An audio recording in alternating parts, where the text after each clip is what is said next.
Hello बच्चों, आज की हम गतिविधि 2 में पाठ पढ़ने जा रहे हैं मीठी सारंगी। तो चलिए बच्चों साथ में मिलकर पाठ पढ़ते हैं। एक गांव में एक सारंगी वाला आया। वह सारंगी बहुत अच्छी बजाता था।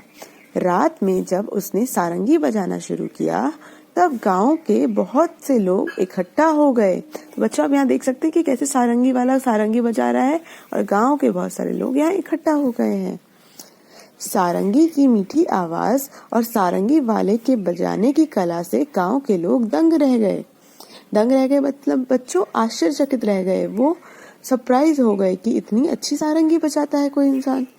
सब लोग कहने लगे कैसी मीठी सारंगी है। बच्चों मीठी सारंगी का मतलब कि बहुत अच्छा बजाना, मतलब मीठी आवाज का क्या मतलब होता है कि बहुत सुरीला बजा रहा है। ठीक है बच्चों, तो ये अब इसके आगे की हम कहानी पढ़ते हैं। कितना आनंद आ रहा है। तो एक इंसान कहता है कि उसे बहुत अच्छा लग रहा है। ठीक है बच्चों, वहीं पास में बैठा हुआ भोला भी लोगों की ये बातें सुन रहा था। वह मन ही मन कहने लगा, इन लोगों को सारंगी बहुत मीठी लगी, लेकिन मेरा तो मुंह मीठा हुआ ही नहीं। ये सब झूठे हैं। तो बच्चों उसे लगने लगा कि ये सारंगी के बारे में सब कह रहे हैं कि ये बहुत मीठी सारंगी है, बट उसका मुंह तो मीठा ही नहीं हुआ। तो वो मीठा क्या सोचने लगा बच्चों कि वो एक टेस्ट के बारे में सोचने लगा कि जैसे हम रसगुल्ला खाते हैं तो हमें मीठा लगता है, बट यहाँ पे बच्चों उस मीठे की बात नहीं हो रही थी।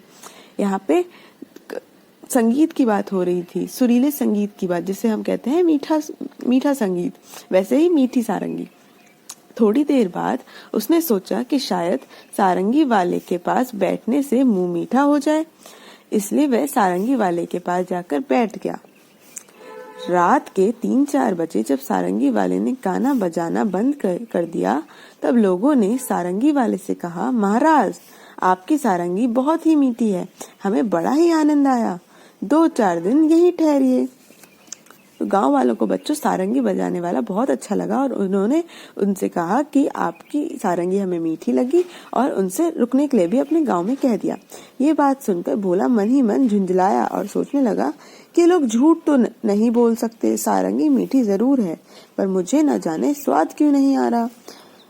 तब एक रात ज्यादा हो गई थी, इस कारण लोग घर नहीं गए, वहीं चौपाल में सो गए। सारंगी वाले ने भी सारंगी पर खोल चढ़ाई और उसे अपने सिरहाने रख कर सो गया।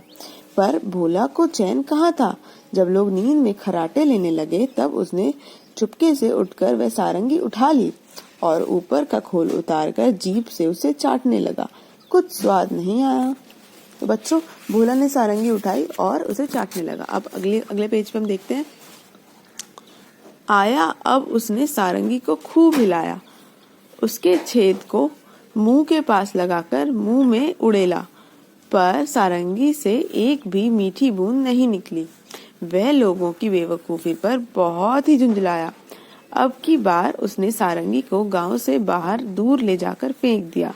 वह लोगों की बेवकूफी पर हंसता हुआ अपनी जगह पर आकर चुपचाप सो गया।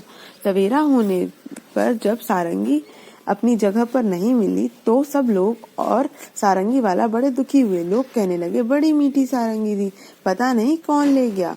भोला इस बात को न सुन सका और गुस्से में बोला, क्या खाक मीठी थी, मैंने तो उसे अच्छी तरह चाटा था, उसमें जरा भी मिठास नहीं थी। तुम लोग झूठे हो और बाबा जी खुशामद करते हो। लोगों ने पूछा, पर सारंगी है कहाँ? उसने कहा, गांव के बाहर पड़ी है। भोला की बेवकूफी पर सबने सिर पीट लिया। तो बच्चों आप देख सकते हैं यहाँ भोला कैसे सारंगी को चाट रहा है। बच्चों तो यहाँ आप समझ सकते हैं कि भोला को क्या कंफ्यूजन हुई। बच्चों लोग वहाँ पर सारंगी की आवाज के बारे में बात कर रहे थे, लेकिन भोला को लगा कि सारंगी का स्वाद मीठा होगा, तो और ये सोचकर वह दूसरों को बेवकूफ मानता रहा, लेकिन वह खुद ही बेवकूफ निकला और उसकी बेवकूफी पर लोगों ने सर पीट लिया और बहुत ही वो सब निराश हुए। तो बच्चों आपको ये कहानी कैसी लगी आप मुझे जरूर बताएं। बच्चों इस कहानी को पढ़ने के बाद आप इसे बार बार पढ़ें और इसमें से कोई भी एक पन्ना पढ़कर आप मुझे भेजें। धन्यवाद।